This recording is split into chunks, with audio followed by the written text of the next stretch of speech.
Hello, welcome to Stretch and Share. My name is Leah, and this is just a place where I come and share while I'm stretching. This is not a tutorial, this is not an instructional video, so don't follow along. Do your own things, do your own movements, and listen while I talk. This is a dialogue. If there was a way for it to be a monologue, that would be awesome, that we could have like a conversation together, but it's not. It's a video. So I am just glad you're here. If this is your first time for Stretch and Share, please go back into some of the other videos, see what other topics were going on coming up. Today, I'm going to talk about the word of the day, which is outlet. But before I talk about that word of the day, and before we dive into the definition, because I like doing that, I wanted to talk about motivation just really quickly, because I did a whole video on it before, I believe. So you can look and try to find that one. But I haven't been here in a few days because I've been tired. Dudettes, oh my gosh. Wow, that sounded 90s. It's a lot. If you have a job that is physically taxing, trying to get yourself on board all the time, over to the gym or walking, moving, stretching, sometimes it can feel like a lot of extra, right? Let's be honest. So I haven't been here in a few days because I've been so tired. I still feel tired a little bit now. But what I've shared in the past before about motivation is don't wait to feel motivated to get moving. It's not gonna happen. Most of the time, you're just not always gonna wake up feeling like, I wanna get up and exercise my body. It's not usually like that. So if you're waiting to feel motivated, you might be waiting a long ass time. Ooh. Because a lot of times I wake up, I want to stay in the bed. I get dressed, I want to stay in the house. I don't want to go anywhere. I just want to slowly. I'm not one of those people who pops up out of bed ready to go bright-eyed.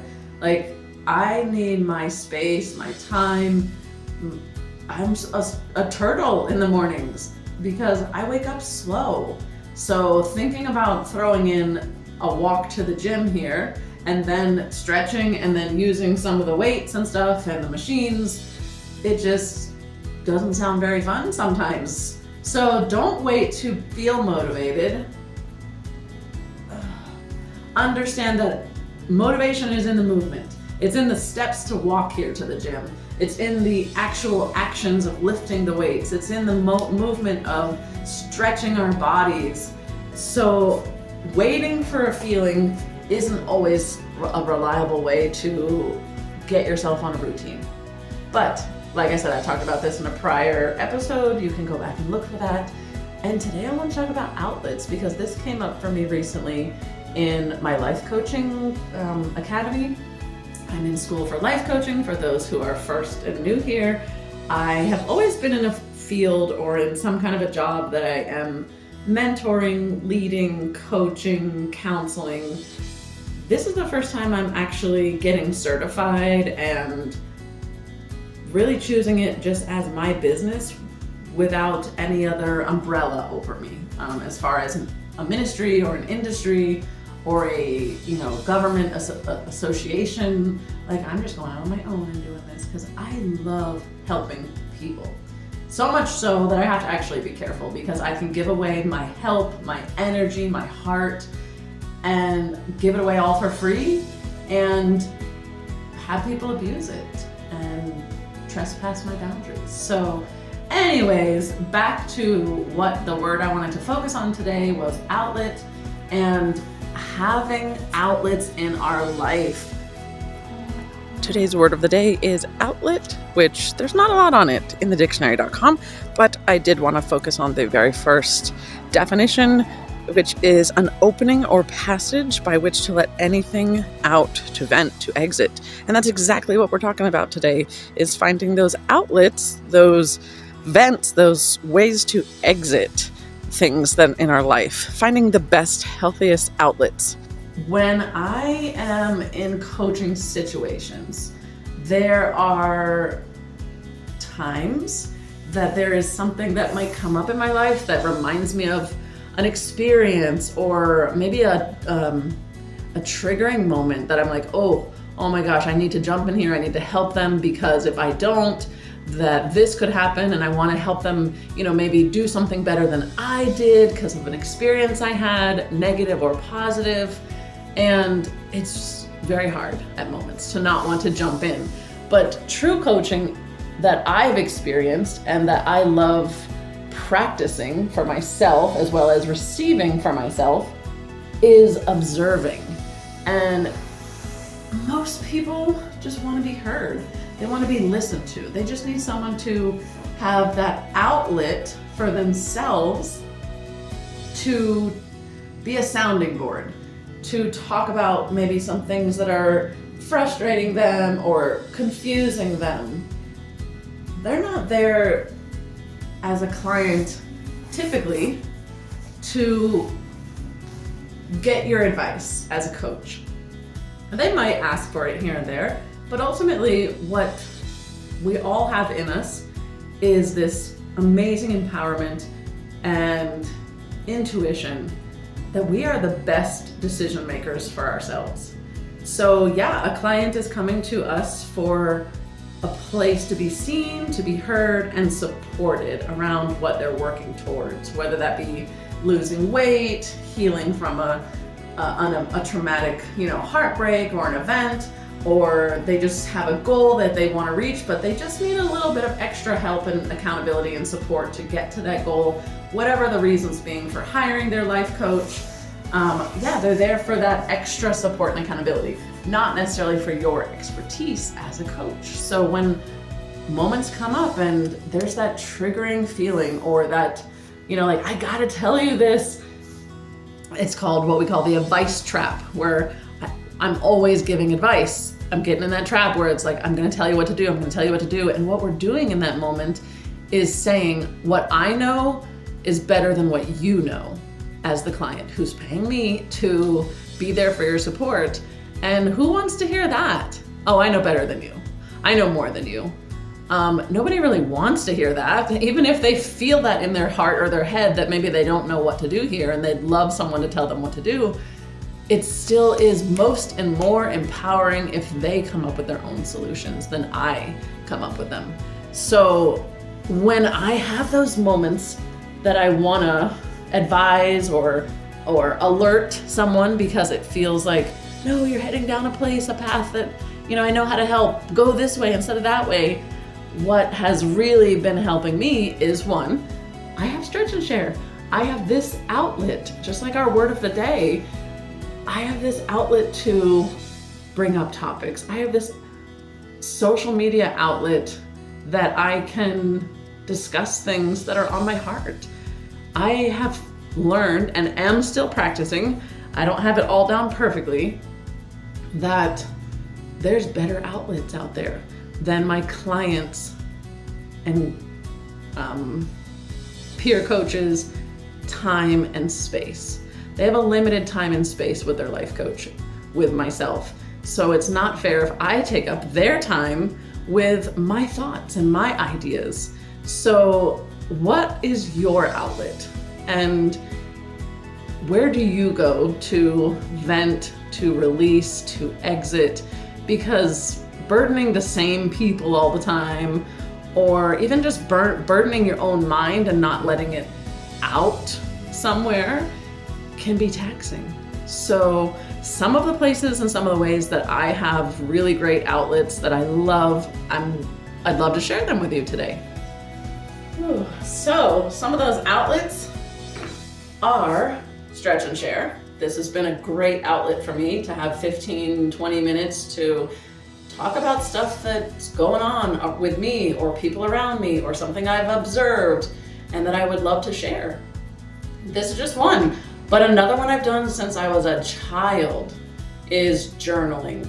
Journaling is huge, to write out all that's inside of you, and sometimes we don't even realize all that's inside of us until we start writing. And where you think the problem is gonna go, you find out, whoa, this is what the real problem is, which also happens so much so in life coaching. When we start the sessions, we talk about, where do we want to go today? How do we want to address it? How do we know we're successful in by the end of the session? Very often it can start somewhere because the client, just like myself, we think this is the problem. This is what's preventing my success or my happiness or whatever the issue is.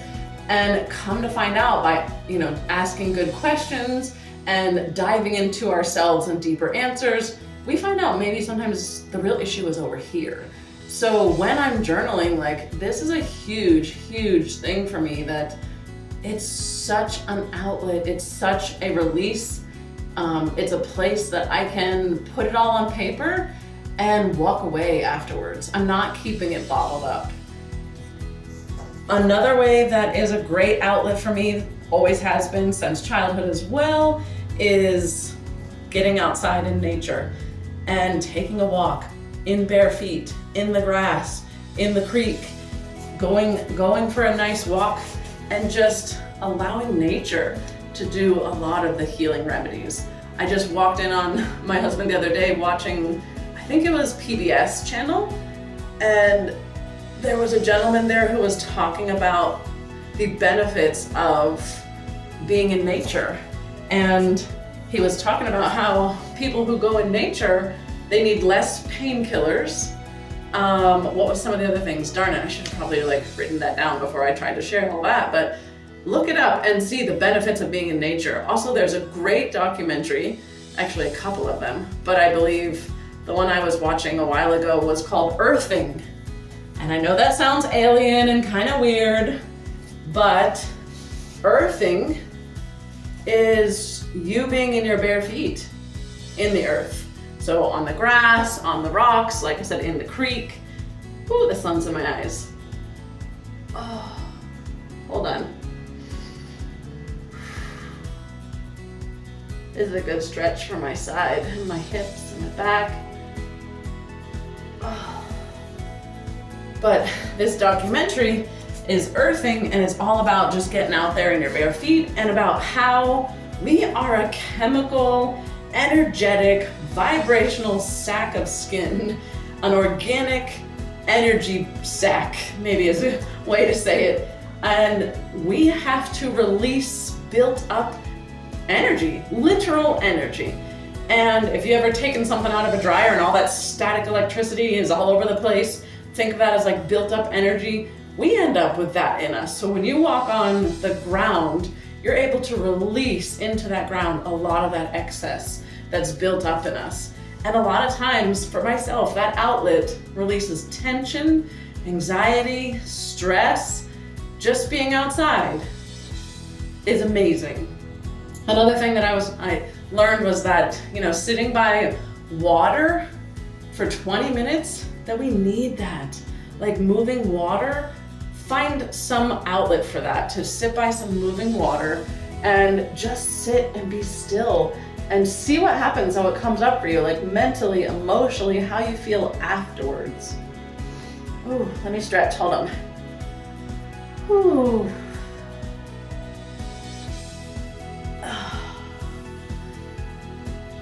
So those are, what did I give you? 3? What did we talk about? So having social media outlets, start a channel, talking about things that matter to you, that maybe they're positive, maybe they're negative, maybe they're controversial. Who cares? It's your outlet, it's your space. You get to put whatever you want to put in the world. So social media is a place that you can use as an outlet. You can journal. Definitely get down, sit down with yourself and just write out whatever comes up. Next, get outside in nature. Sit by running water. Have bare feet in the dirt, in the grass, in the creek. These are some amazing outlets. So I'd love to hear, what are some other outlets that you use or that just came to mind as we're going through our movement today? I'd love to hear them. Put them in the comments below. That is all for today though, because now I want to do some weights and we've spent enough time here, I feel like. So definitely find your outlet, find somewhere for your exiting and your release of all that life builds up in us. And that doesn't always have to be negative. Remember, just throw out positive stuff. The power of gratitude is so important in our life. Thank you for joining me. If this was your first time on Stretch and Share, I would say go back, look at other episodes, see what resonates with you, subscribe, like, comment, and share. Find your outlets. If you start a channel, or maybe you already have a channel where you're sharing and you have that outlet, let me know. I'd love to watch some of them. Let's support each other in our releases and in our choices of like, here's my exiting of things that I need to get out. So until next time, everyone, be moving. Don't wait for motivation. Sometimes and oftentimes motivation is just in the movement. Get yourself there, get yourself out, get yourself up. And also be healing, spirit, soul, and body. Until next time.